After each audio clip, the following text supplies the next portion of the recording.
Bonsoir à tous et bienvenue. Merci de nous retrouver comme chaque soir et en direct sur KTV. Nous sommes le jeudi 15 juillet et pour la une de cette édition, nous vous proposons un retour en images sur le défilé du 14 juillet qui s'est déroulé hier à Mamoudzou. Un grand retour pour cet événement qui a été annulé l'an dernier à cause de la crise sanitaire. Alors forcément, cette cérémonie retrouvaille a été un moment fort pour la population venue en nombre, mais aussi pour le nouveau préfet et le président du conseil départemental qui assistaient là à leur première fête nationale, auréolée de leur nouvelle fonction. Reportage. La rocade de Mamoudzou noire de monde pour le retour du défilé du 14 juillet, après une édition 2020 annulée pour cause de Covid. Parmi les spectateurs, beaucoup n'auraient raté l'événement pour rien au monde et n'ont donc pas hésité à jouer des coudes pour être aux premières loges. Aujourd'hui, c'est un grand heureux pour nous. On peut fêter l'indépendance parce qu'on est en France. L'indépendance, vous voulez dire de l'attachement à la France? Oui, c'est ça ce que je veux te dire. Militaires, policiers, sapeurs-pompiers, secouristes de la Croix-Rouge ou encore service civique, tous les acteurs de la sûreté à Mayotte étaient représentés sous les yeux admiratifs du public dans lequel chacun a ses petites préférences. En général, les gens ils aiment voir les légionnaires et le récemment donc ils étaient très bien applaudis et surtout les pompiers. Les pompiers donc ils sont bien présents donc dans la vie quotidienne et ils sont très importants pour la sécurité et tout ce qui se passe. Après les unités terrestres, le passage des éléments motorisés aura sûrement le plus impressionné le public, avec en tête les 2 blindés de la gendarmerie, suivis des véhicules de police, des pompiers et de la Croix-Rouge, et en clou du spectacle, le survol de l'hélicoptère de la gendarmerie. On a vu que notre île est en sécurité. Donc ces gens-là, ils nous ont donné une bonne image. Avec de belles matériels. Ça vous rassure? Oui, ça me rassure de rester ici. Un peu plus tôt dans la matinée, le nouveau préfet Thierry Suquet est monté à bord d'un commande-car et a passé en revue les troupes.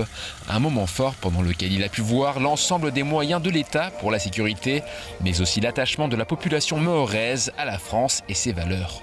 Ah oui, on sent un attachement à la République, à la patrie, à la France.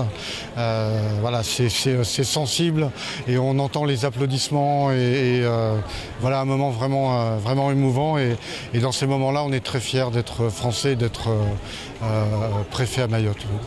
Parmi les officiels présents ce jour, beaucoup d'élus, dont le nouveau président du conseil départemental, qui se réjouit des moyens matériels des pompiers du SDIS, sous la responsabilité de son institution.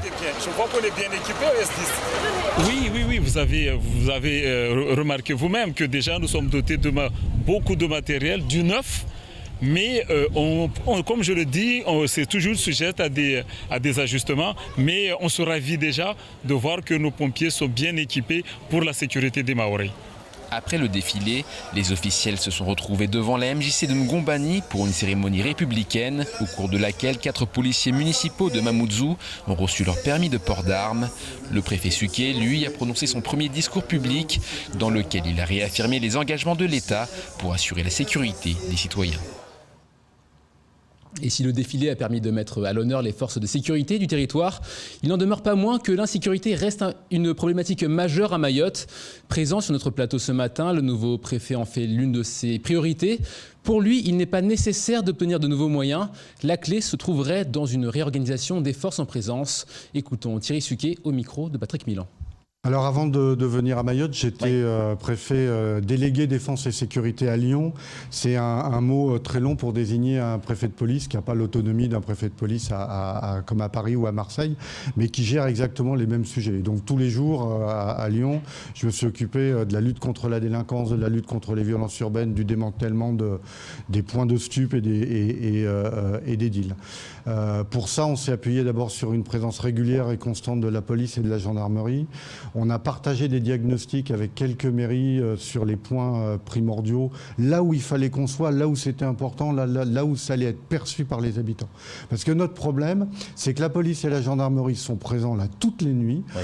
Toutes les nuits, moi je lis les comptes rendus, on s'interpose pour éviter des violences, on sauve des gens, on élucide des affaires, on trouve des responsables. On a beaucoup de mal à faire passer ce message. Et pour que ça passe, il faut qu'on aille sur des endroits stratégiques stratégique, là où on a vraiment besoin de nous et là où on va le faire voir et le faire savoir. Et c'est pour ça que je disais, depuis que je suis arrivé, ce n'est pas seulement une question de moyens. Il faut qu'on tourne le problème dans l'autre sens. On a des moyens, ils sont importants, il faut qu'on les utilise bien. Et quand on utilise bien nos moyens, on a tendance à les voir se renforcer parce qu'on est bon et qu'on a des résultats. Et l'autre actualité de ce journal, c'est la grève des agents de l'ARS et du CHM qui s'est poursuivie aujourd'hui. Après un mois de mouvement mené par la CFDT, les revendications n'ont pas changé. Le personnel réclame toujours plus d'effectifs, des moyens supplémentaires et une meilleure direction des opérations afin de répondre à un objectif commun, améliorer le système de santé de l'île. Jady Maolida les a suivis. Les agents des services du CHM et de l'ARS continuent leur mobilisation.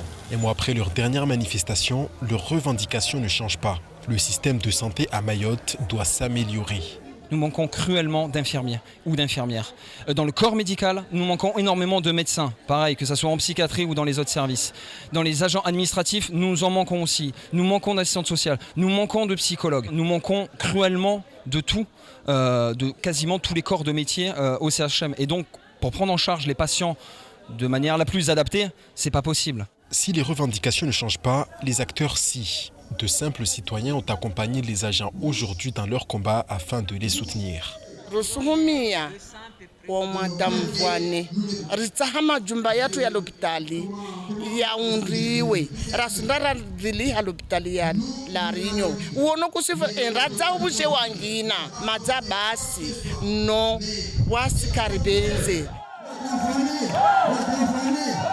Malgré les appels incessants, les portes de l'ARS resteront closes. Après plusieurs manifestations, les grévistes déplorent l'absence d'échange entre les différents partis et un appel une fois de plus à la population afin de faire bouger les lignes. On n'a pas eu de retour, ni ARS, ni la direction de CHM. On n'a rien eu, aucun échange entre les deux parties. On n'arrêtera pas et on laisse le message aux populations de Mayotte parce que ça ne concerne pas que les soignants ou les agents de l'ARS. Il faut que la population nous vienne en aide pour qu'on puisse avoir des solutions plus vite possible. Et les politiciens qui sont élus maintenant, il faut qu'ils se réveillent, qu'ils viennent nous voir et on en discute sur table là. Malgré 3 récentes manifestations, c'est le statu quo entre les agents du CHM, de l'ARS et leur direction. Entamé depuis le 17 juin, le mouvement semble encore bien loin d'un éventuel dénouement. Et dans le reste de l'actualité en bref, c'est aussi Mayotte présentée au Festival de Cannes ou encore de nouveaux infirmiers diplômés ici même sur le territoire. Au montage, Yousra Madali. Le baccalauréat et le brevet de collège sont terminés avec des résultats meilleurs qu'en 2019, même si Mayotte se classe encore une nouvelle fois dernière au niveau national. En attendant, dans les études supérieures, l'heure est également aux résultats et à la remise de diplôme. Vendredi dernier, la traditionnelle cérémonie de remise de diplôme des infirmiers diplômés d'État s'est tenue au sein de l'IFSI. 18 étudiants ont reçu leur attestation de réussite qui leur permet d'exercer la fonction d'infirmier et de participer au développement du système de santé mahorais. Nous leur souhaitons à toutes et à tous une belle carrière, ont indiqué les directions du CHM et de l'ARS. Une excellente nouvelle pour Mayotte, régulièrement qualifiée de désert médical. L'île a besoin de ses forces vives et ces 18 nouveaux infirmiers constituent un nouveau pas en avant pour le développement du système local de santé. Le monde du cinéma a actuellement les yeux rivés sur Cannes et son festival, l'occasion choisie par la jeune association Mayotte Film Office pour promouvoir l'île sur les plus célèbres marches du monde. Créée l'année passée, l'association poursuit un objectif clair, mettre en œuvre à Mayotte une stratégie dynamique de soutien au cinéma, à l'audiovisuel et aux nouveaux médias. Pour ce faire, elle souhaite développer structure et soutenir la filière professionnelle dans ses différents secteurs. C'est dans cet esprit que l'association a été invitée cette année à représenter Mayotte dans le cadre du marché du film du Festival de Cannes. Hier, Diana Bassi, l'une des membres de l'association, a participé à un webinaire organisé par Pavillon Afrique. Elle a présenté Mayotte pour convaincre que l'île peut devenir une terre de tournage. L'association espère que cette fabuleuse vitrine va permettre de développer le potentiel économique de Mayotte, impacter sur l'emploi de la jeunesse locale dans le domaine de la culture et accroître notre visibilité. Le dispositif Colo Apprenante permet à des enfants défavorisés de partir en vacances. Grâce à ces séjours, les bénéficiaires vivent une expérience de vie en collectivité, renforcent leur curiosité et acquièrent de nouvelles connaissances dans un cadre dépaysant et ludique. À Mayotte, l'association Hippocampe organise des colos apprenantes par tranche d'une semaine, du 7 juillet au 19 août. 232 jeunes et enfants de 6 à 17 ans de diverses communes de Mayotte seront accueillis au village vacances Hippocampe 976 à Aqua.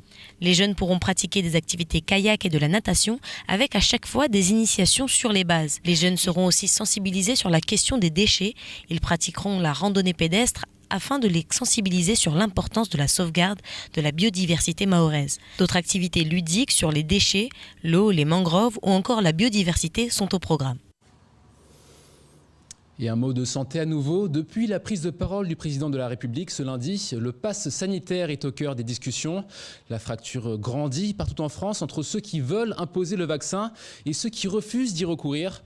Pour le nouveau préfet, la stratégie est claire. Vacciner l'ensemble de la population, sans quoi certains devront tirer un trait sur leur vie d'avant. On l'écoute. Si vous vous faites vacciner, vous pourrez tout faire. La clé de la vie normale, elle passe par le vaccin. Et la réponse là, à ceux qui disent « Ah, mais moi je suis réfractaire au vaccin, mais je veux quand même aller au restaurant », et ben, la réponse c'est « Faites-vous vacciner parce que l'apport de la vie normale, c'est le vaccin ». Aujourd'hui, on a 25% des Mahoraises et des Mahorais qui sont vaccinés première dose, 18 sur la deuxième. On va continuer les efforts là pendant tout l'été. J'en ai parlé avec Dominique Voynet mardi. On est convaincu qu'il faut maintenir cet effort-là. On va le faire. Il faut qu'on monte le niveau de vaccination. Et si on arrive à faire ça, on lutte contre le risque de quatrième vague et surtout, on se donne les moyens de mettre en œuvre tout le reste là. Parce que si on se repaye une période de confinement, de fermeture, eh ben, on aura du mal à faire du développement économique. Vaccinez-vous. Et c'est ainsi que s'achève cette édition. Merci de nous avoir suivis. Demain, vous retrouverez Jaidi Maolida dès 19h pour tout connaître de l'actualité locale. Excellente soirée sur Cauzy.